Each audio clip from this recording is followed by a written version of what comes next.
Hey to everybody who's just joined us for this session. If you weren't with us at the very first one this morning, this is our day 4 of our musician emergency response program that we're hosting mostly for our Detroit and Milwaukee markets, but we have some other artists joining us from around the country as well. We wanted to first thank you guys for coming on and joining us. We wanted you to talk with our artists about managing their personal finances right now and then after all of this, once everything clears. And I just want to kick it off to you guys, let you do all the talking. Introduce us to who you are, what you do, kind of what your day-to-day looks like a little bit, and then we will get into a Q&A. Cool. Thanks for having us. My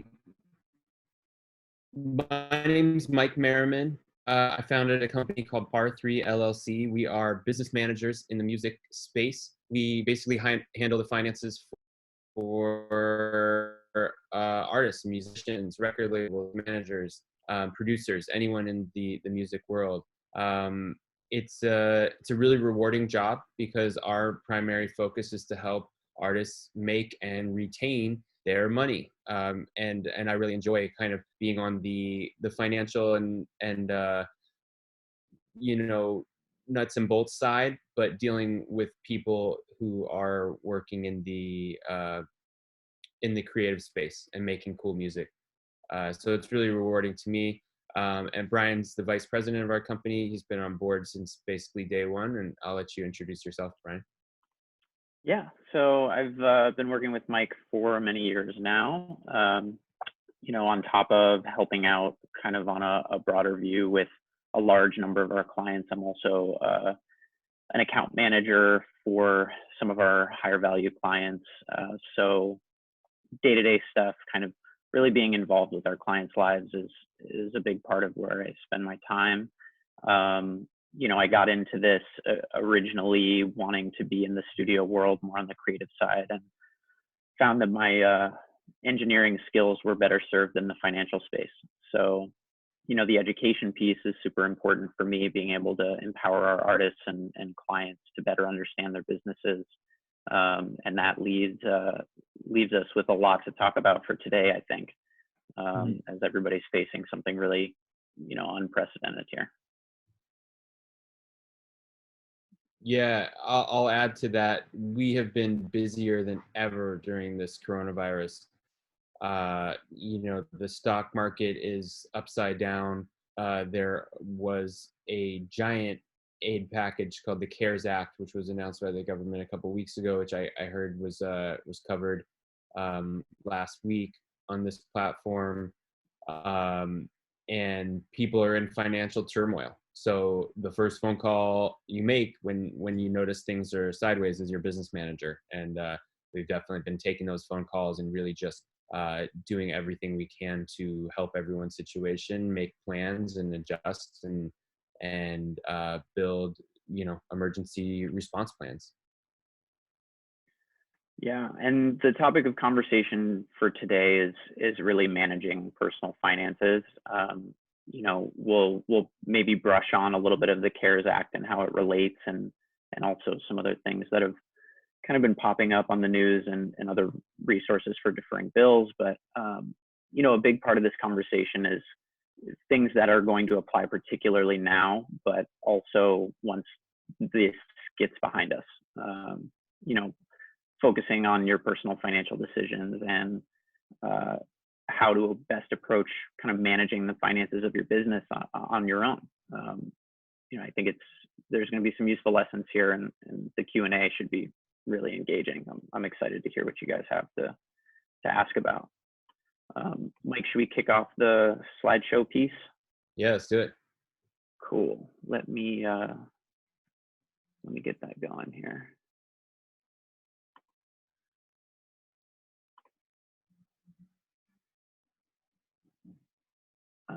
Let's see.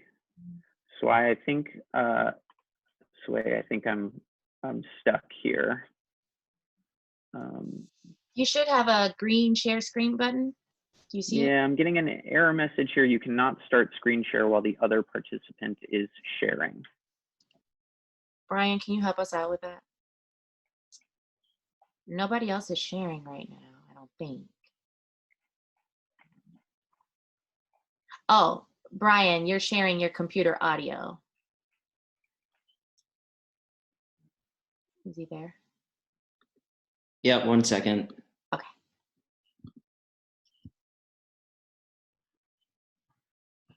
Mike, I'm really appreciating the sunset background too, by the way. Simpler times. It's needed. Thank you. That's all set, guys. Thanks. Okay. Let's see if we can do this here.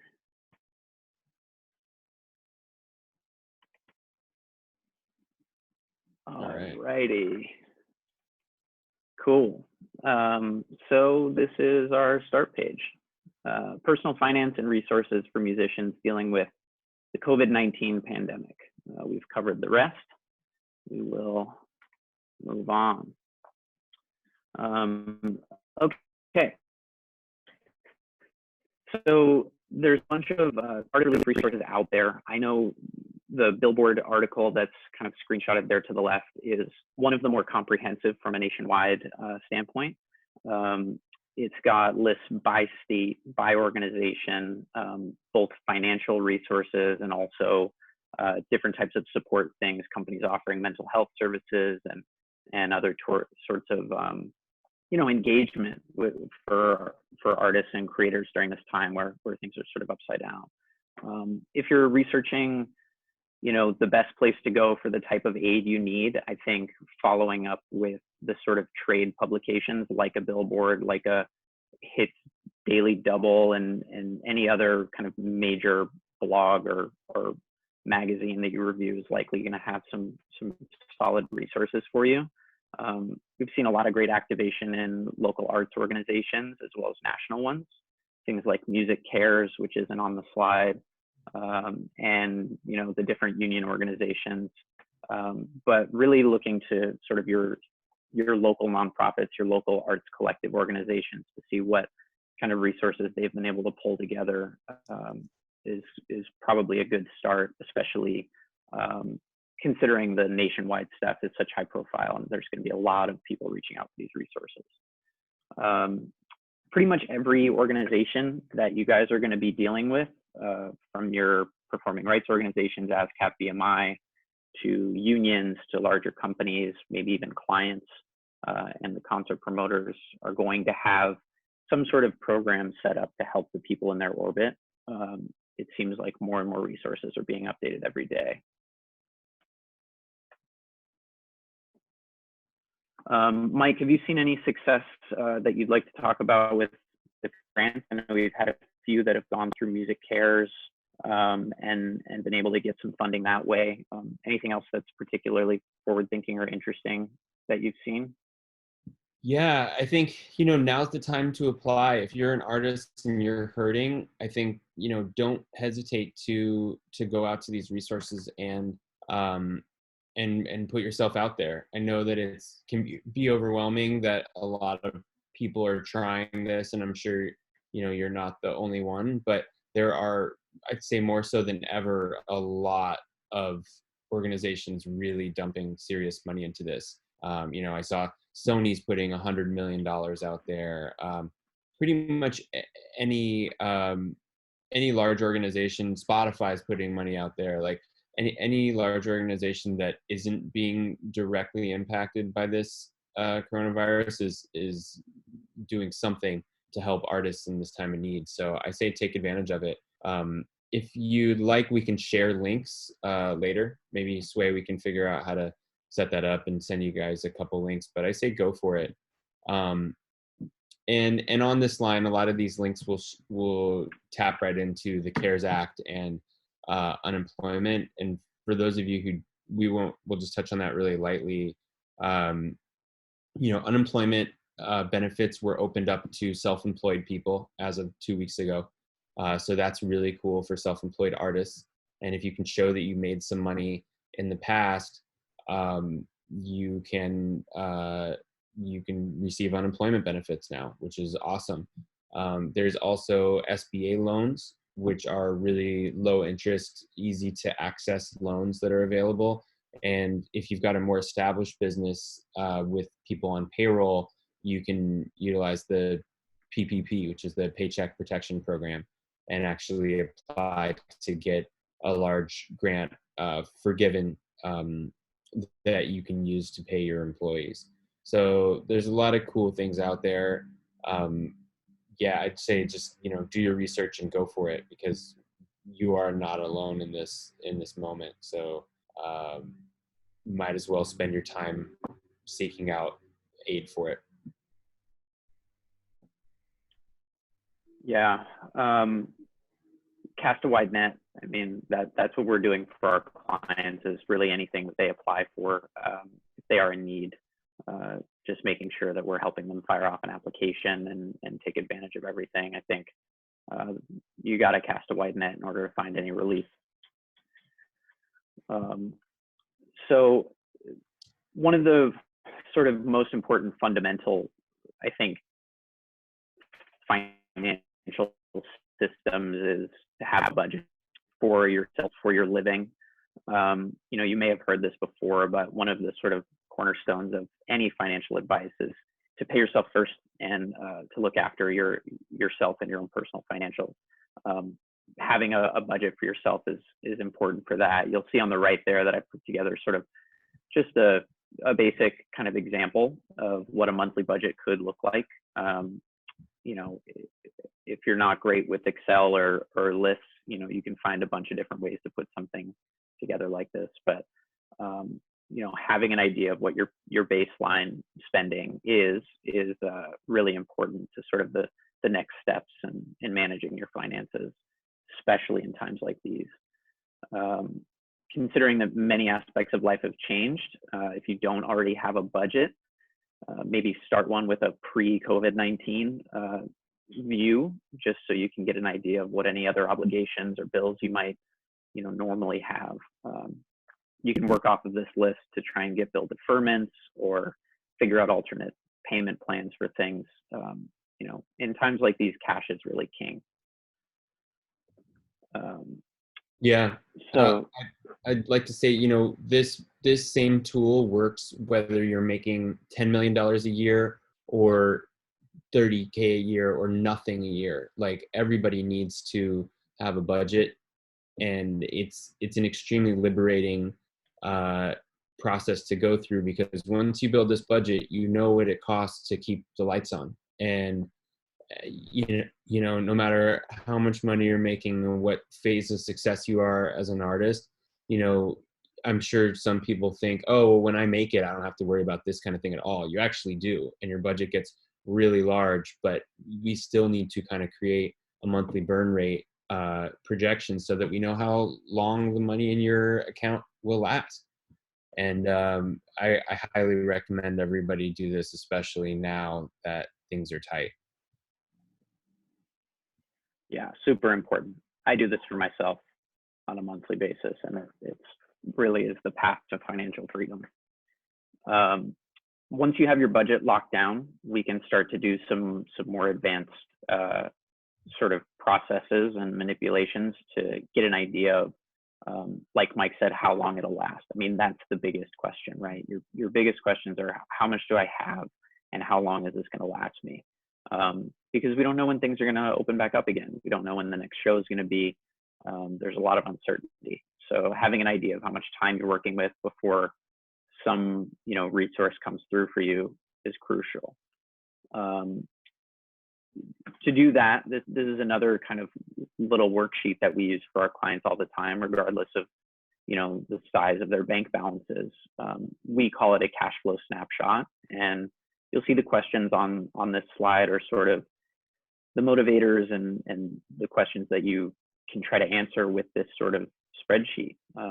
You'll see the amount of money that you have in the accounts today, as an example here, any expenses that that you'll have to pay in the immediate future, any money coming in, and that sort of squashes all together to your sort of final bank balance, quote unquote, what you can expect to have after all these things have happened.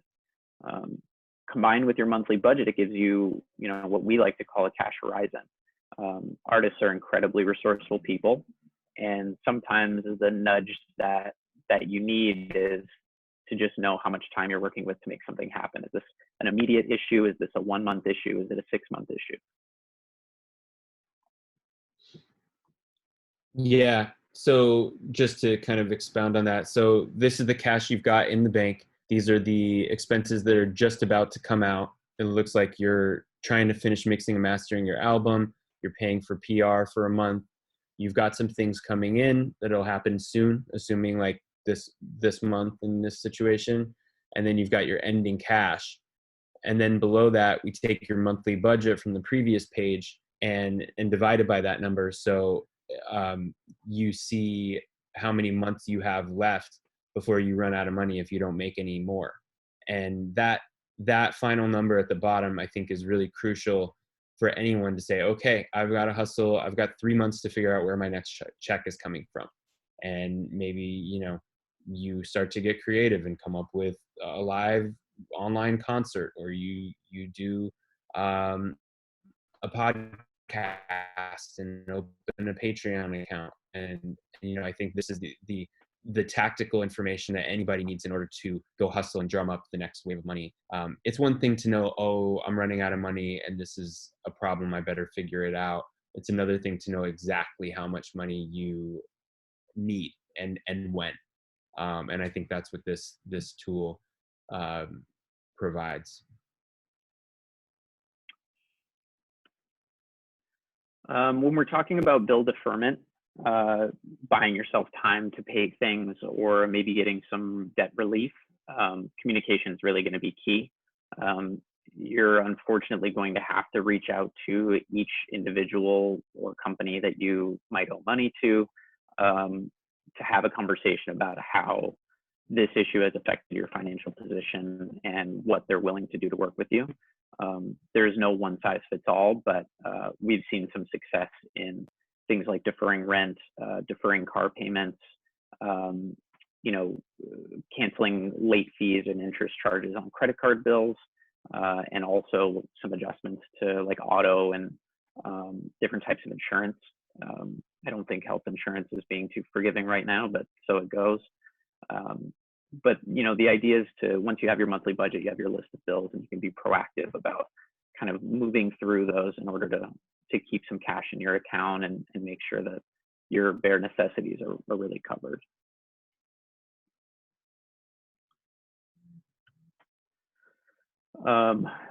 It's a great time to find money. This is Mike's favorite thing to talk about, so I think I'm going to let him lead it.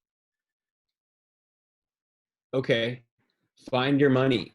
You've got downtime. Your tour just got canceled. Time to go royalty hunting. I think this is a great opportunity for everyone to slow down and look back a little bit and make sure that all your streams are flowing. What does that mean? Well, how about that song you produced for that random indie artist that you got the upfront payment, but you never saw any royalty statements on? Or how about your ASCAP or BMI? Have you checked those statements? I know, everybody gets the statements. They see the bottom line, they see how much money they get, but they don't always go back and look line by line and say, hey, are all my songs on here? Or like, how about that song I co-wrote with that other artist? Is that on here? I think these are easy things that anyone can do, and you don't have to be a royalty expert to just see if you have more money out there. It's amazing what you can find if you just kind of take another moment and look through some of the seemingly overwhelming paperwork that gets sent your way. It's not that hard sometimes to just go, look at the basics. A lot of you guys might be signed to record labels, and it's a good time to check the record label statement. Make sure they're not charging you for stuff that's not your problem. What if you look in the expenses line and you see some other artist's radio promo, and it's not your responsibility to pay? That's an easy one to go back and hit the record label and say, hey, you need to recalculate this. I'm not supposed to pay for this. A lot of people don't collect their publishing, which is, if you're indie and kind of self-released, you've got maybe TuneCore collecting your Spotify and that's flowing through properly, but maybe you forgot to collect your publishing income. And there are mechanicals that are owed to you for every stream you've got going on Spotify. The easiest way to do that, I would recommend a website called Songtrust, and it's basically an admin deal that you can sign up for online and basically get your publishing collections happening. The cool thing about Songtrust is it's only a year term, so it leaves you the availability to move on if you've got bigger opportunities down the road. And yeah, I think that's the big, besides everyone's telling you, hey, now's a great time to make music. It's like, you might be freaking out, and it might not be a great time to get creative. The other thing to do if you are freaking out about money is go look at your royalty statements and make sure that everything's flowing your way. Thank you, Mike. Sorry, I skipped ahead on the slides here by accident. We're not exactly PowerPoint presentation people, so you guys will have to forgive me. But yeah, leading into that, there are also a lot of other opportunities to make additional money, which can kind of blend into the find your money opportunity too. We've seen artists starting to monetize Twitch in ways that they haven't before, doing production beat tutorials. Seen a lot of producers sharing sample packs, either selling themselves or going to a resource like Splice to sort of put stuff together and promoting and marketing it online. Patreon has been a really great model for a lot of different businesses, and I think the music business in particular is starting to sort of wake up to that fact as well, with artists doing, podcasts with their friends, other exclusive content, sharing more about their creative process, all for monetization. So those are some great ways to sort of get moving. General plan of attack. I mean, this is sort of just a summary here, but knowing what you have is super important. Not just dealing with a crisis like the one we're in, but as a general rule of thumb, knowing how long what you have will last. Tying that, bank balance into budgeting, super important. It may seem stressful at first, but there is some freedom in knowing that, you've got 3 months to make something happen for yourself. And, do your best to find royalties, leverage assets, and create some new revenue streams. Combining that with deferring bills can buy you some much needed time until the shows and the sessions start back up. Yeah, Bryan, you said it, but I want to double down on that concept of, these are habits that are awesome they're crucial for right now during a crazy crisis. They're really amazing and applicable to the rest of your life and your career too. I think, coronavirus is a crazy time. It's probably scary for a lot of people, but you have the opportunity to build habits during this crisis that can make you financially solid for the rest of your life. And I encourage everybody to kind of take this as a chance to say, okay, this is tight. We're all freaking out. Let's remember this when things are good, and we just got paid our first $10,000 show, and those things happen as well. So habits that are formed during crazy times like this can really help for forever.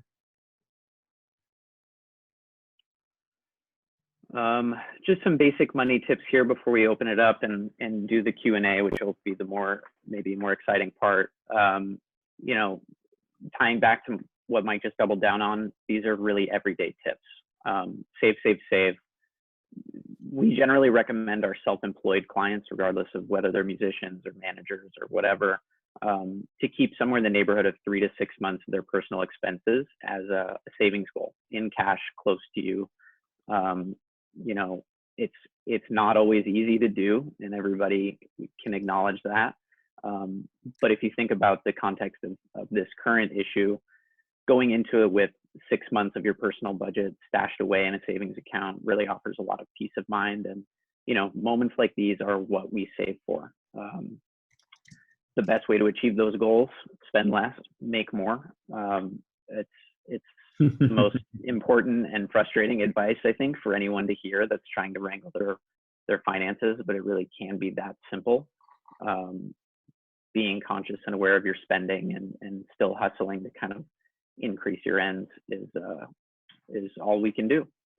And then just keeping an eye on things. I think, having a system and tools in place to make sure that you're able to hold yourself accountable for your spending, and you're able to motivate yourself to earn what you need to earn to keep on building and growing. Super important. That's all we've got, guys. Let's jump off of the boring presentations and get into questions. Yeah, please ask questions. I'm really looking forward to hearing what you guys are concerned about and what you want to know. We can start with these ones that are in on the forum so far. Quick reminder, everybody, to put those questions in the Q&A. The chat is closed, but the Q&A at the bottom is the right place. Thanks. Got it. So yeah, there's cool. So Kelsey says, do you recommend deferring loan payments if interest is still accruing during the deferment period? Bryan, you want to take that? I think it depends on your financial situation. If having that money in your account is going to make a difference to you, you're maybe not fully saved and your cash flow is a little upended. Taking the hit on that interest over a long period of time might be the right decision for you. That said, it is an additional expense. So I think you got to take that case by case and really decide what's best for your situation. I think without knowing your situation, my default would be to take the hit on the interest and sort it out later when you're able to make more money. But it really depends on what you're looking at. Yeah, don't go broke paying somebody else at this point. This is the time to be really conservative and make sure you're selective. But also keep in mind, is this a deferred payment or is this a waived payment? Because there's a difference. If you have to make this up later, you could be digging yourself in a much bigger hole. Whereas some of these companies like credit cards are actually saying, hey, we'll just we'll waive your payments for a certain number of time and you can pick back up in June or whatever. So learn the lingo and try to understand exactly what you're getting into. Same thing goes with your rent and your landlord. I know a lot of people are pushing their rent back, and you got to make sure, hey, I'm going to owe this later, right? Or am I not going to owe this later? That's an important question. If you've got mortgages, same conversation goes with the bank. There's a real question of like, do you have to make this up in August? Because that will suck. Or can we just pick it back up in August? Yeah. Okay, I'll read the questions. Jason says, how do you check your royalty statements, and how do you make sure that it's being reported accurately? We could do a whole seminar on this. But Bryan, you want to point out some low-hanging fruit? Yeah, I think the easiest way, and the first thing that I always do when I'm checking clients' royalty statements, is look for catalog. Make sure that every song that should be on the statement is. That's a really easy way to find bigger problems that can lead, and drag on for months if not properly addressed. You have one song that does well and it's not registered on your ASCAP properly, so you're not able to record. That could be hundreds or thousands of dollars that you miss out on over a period of time. From there, it's a little bit of a gut and a feel. If you're working with a label or a publisher, you're keeping an eye on your metrics and knowing how much a song has been streamed. So being able to check the income there is important. And then the last piece is just go back to your deal with whatever that label or publisher is. Find the percentage that you're supposed to be earning from gross income and make sure that the statement reflects that percentage. You should be getting some kind of detail, or at least a summary by song and source of the amount of money the label collected, your percentage, and what the dollar amount of that percentage is. I think those are kind of the biggest low-hanging fruit items that we tend to see. Yeah, from there, I'd say make sure you're getting your sync licenses. If you know that there was a sync and it's in a TV show or movie, find that on the statement, and find it both on your publisher statement and on your record label statement, because there's going to be a payment to both sides. we can leave it at there, but I'd love to go back into royalties if anybody's got more questions. This is our favorite pastime. And we find millions of dollars for our clients. It's probably the best thing that we do as business managers. And I tell people this when we start working together. It's like, hey, I'm not going to make you money. I'm not going to, find you an amazing restaurant to invest in. In fact, I'll tell you not to invest in a restaurant. But what I can do is go out and find money that's already yours that may just be sitting in somebody else's bank account. Mike and Bryan, I have a question. Most of the artists who are on right now are independent artists. A lot of them don't have deals.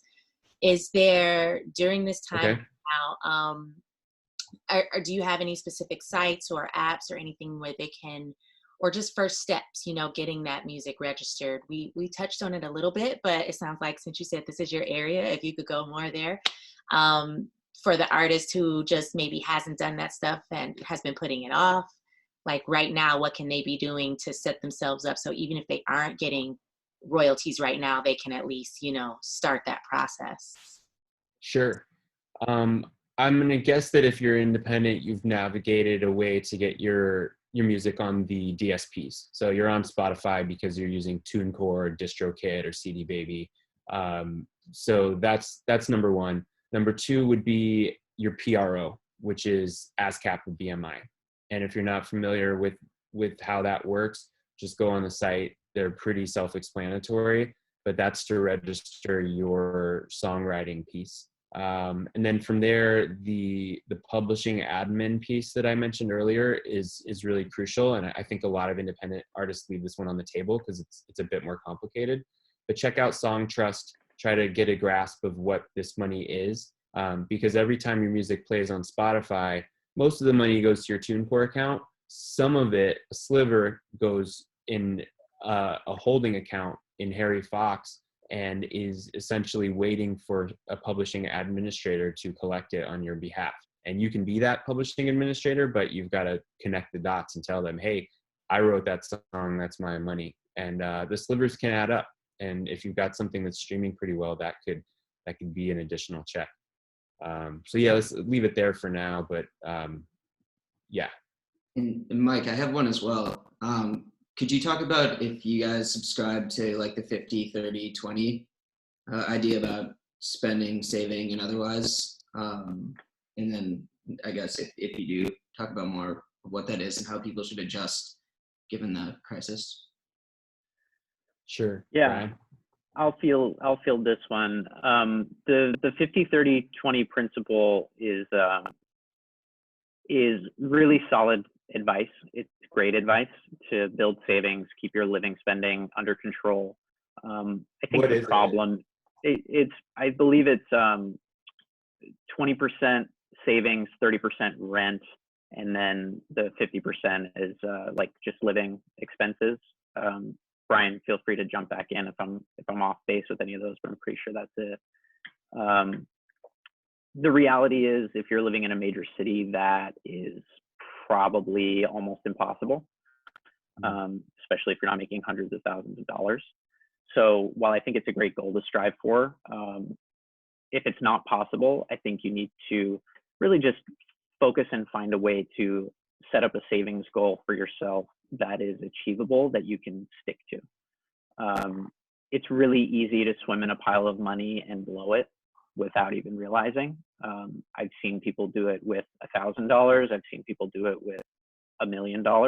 It's incredible how fast it goes. But if you have a plan and a system in place to be attentive and you're working towards a goal, even if that goal is $5 or $10 of savings a month, it moves the needle. It makes a difference. Yeah. It's also tough as a musician, right? If you're running this business yourself, you might get a big check and then the next month make $10 for the whole month. And it's hard to kind of set a rhythm when you're not getting a steady paycheck, which makes it even more difficult. What I recommend for that is going back to the budget graph that Bryan set up, kind of have a pool of money that is your main account, but then maybe every month you transfer just the amount that you need for your budget to get by that month.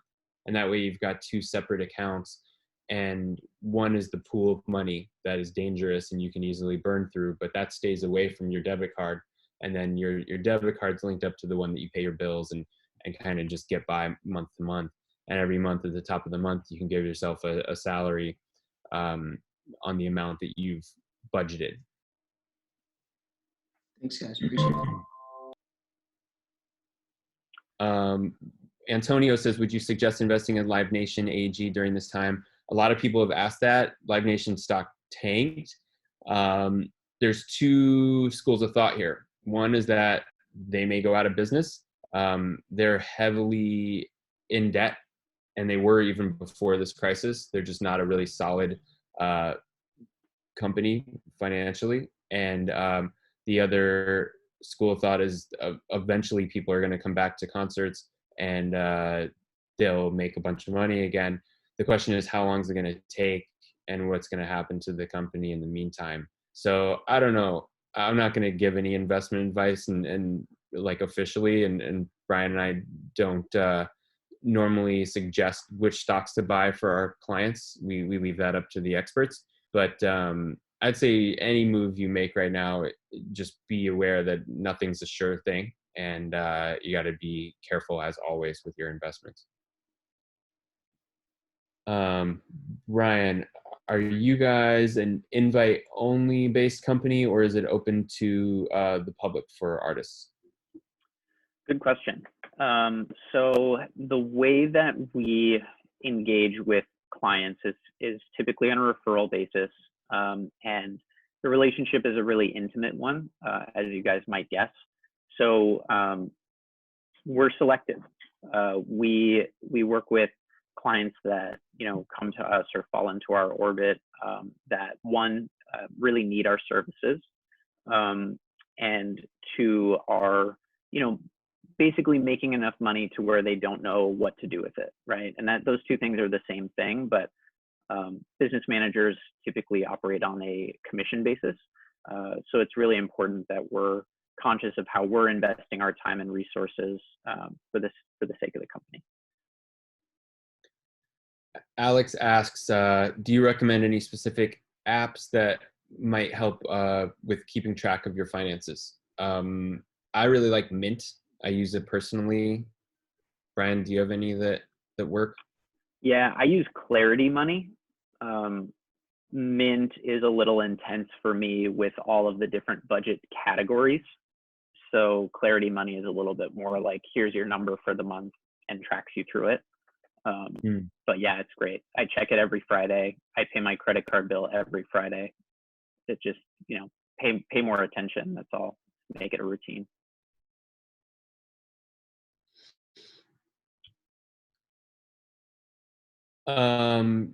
Danaisha, I hope I didn't butcher that. I joined BMI in 2019 as a writer. How do I get help on knowing how to get an attorney and starting assignments? I think what you're looking for there is how to create songwriter splits and make sure that you're getting the right piece of the song when you register with BMI. That's something you can work out with your co-writers on a song. And if you wrote 100% of the song and nobody else is on it, then you can go ahead and plug that into BMI. It does get really tricky in this department. And I think I'll leave it to another session to go deeper into the royalty world. But you can do a lot without an attorney. And as long as you and all the other people agree, I think that's the best place to start. Cool. Any other questions? I hope this was helpful, guys. Yeah, I think it was. I definitely was taking notes while you guys were talking. Thank you again for doing this.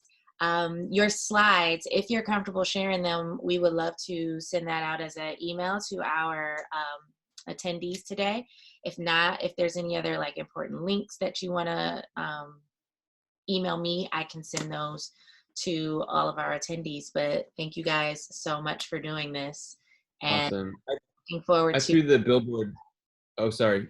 I threw the billboard link that was on the first slide on the chat if Yeah, everyone I can see. saw that. Thank you. I'm going to copy that so that we make sure that we send it out to them.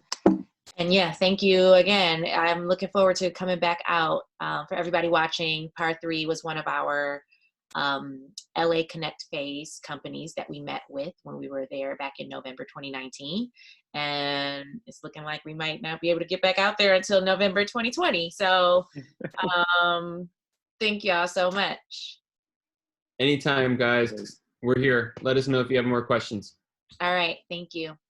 Thanks. guys. Good luck. Appreciate it.